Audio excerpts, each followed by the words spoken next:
बिस्मिल्लाहिर्रहमानिर्रहीम। अस्सलाम वालेकुम। Welcome to my channel Arsam's cuisine. तो आज मैं बना रही हूँ ऑरेंज आइसक्रीम। उसके लिए मैंने ली है 2 कप विपिंग क्रीम। इसको अच्छे से हमने चिल किया और इसको इतनी देर विप करेंगे कि ये अपने जो इसका वॉल्यूम है वो डबल से ट्रिपल हो जाए। तो आप लोगों से रिक्वेस्ट है कि मेरे चैनल को सब्सक्राइब करके साथ लगे बेल आइकन पे क्लिक कर लीजिएगा ताकि मेरी हर न्यू वीडियो का नोटिफिकेशन आपको सबसे पहले मिल जाए। और अगर आपको मेरी वीडियोस पसंद आती हैं तो लाइक और शेयर कर दीजिएगा। तो ऑरेंजेस का भी सीज़न है, तो आप भी इसको ज़रूर घर में बनाइएगा साफ़ सुथरे तरीके से। तो ये देखें, क्रीम जो है ये हमारी विप हो गई है। ये अपने साइज़ से जो है वो डबल हो गई है, ट्रिपल। तो अब इसमें मैं ऐड करूँगी कंडेंस मिल्क 3 से 4 टेबलस्पून। तो ये क्रीम जो मैंने ली है ये ऑलरेडी मीठी होती है, बट फिर भी मैं इसमें कंडेंस मिल्क ऐड कर रही हूँ। और ये 3 ऑरेंजेस का जूस था, ये इसमें ऐड किया और इसको हम अच्छे से कर लेंगे मिक्स। इसके बाद हम इसमें ऐड करेंगे, अच्छे से इसको मिक्स कर लेंगे, क्योंकि अक्सर कंडेंस मिल्क जो है वो नीचे पेंदे के साथ चिपक जाता है। तो इसको मैंने स्पैचुला की मदद से अच्छे से मिक्स कर लिया है। अब इसमें से हाफ़ बैटर जो है, बैटर नहीं सॉरी, इसमें से हाफ़ क्रीम जो है वो मैं निकाल लूँगी और जो दूसरी वाली है उसमें ऐड करूँगी ऑरेंज कलर।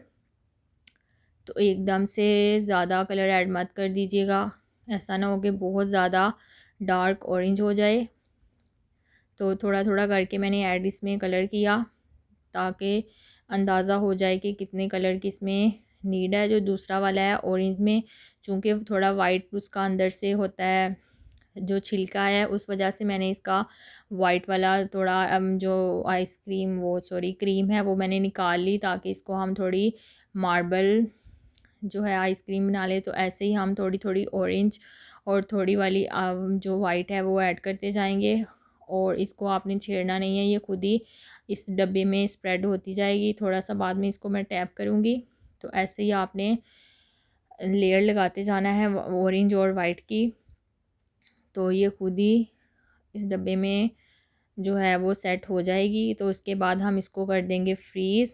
आजकल तो वैसे सर्दी है तो जल्दी ये बन जाएगी, तो इसको ओवरनाइट भी रख सकते हैं या 6 से 7 घंटे रखेंगे तो ये आपकी आइसक्रीम तैयार हो जाएगी। तो ऐसे जो है ये हमने सारी अपने इस बॉक्स में ऐड कर दी और ऊपर से थोड़े से मैंने पिस्ते ऐड करे हैं। अब हम इसको रख देंगे फ्रीज़र में फ्रीज़ होने के लिए।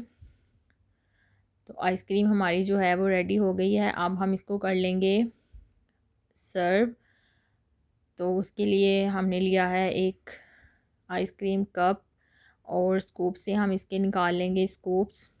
तो अभी ये थोड़ी फ्रीज़ थी तो थोड़ा मुश्किल हो रहा था इसके स्कूप्स निकलना। तो आप जब भी सर्व करनी हो तो इसको 5 से 10 मिनट जो है वो बाहर पड़ा रहने दीजिएगा, उससे आपके स्कूप्स बहुत अच्छे निकलेंगे। ऊपर से थोड़ा सा इसको गार्निश कर देंगे पिस्ता और बादाम के साथ।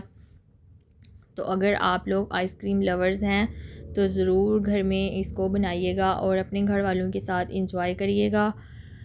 तो मैं आपसे मिलूँगी आप नेक्स्ट रेसिपी में। अपना और अपने घर वालों का ढेर सारा ख्याल रखें। Take care. अल्लाह हाफिज़।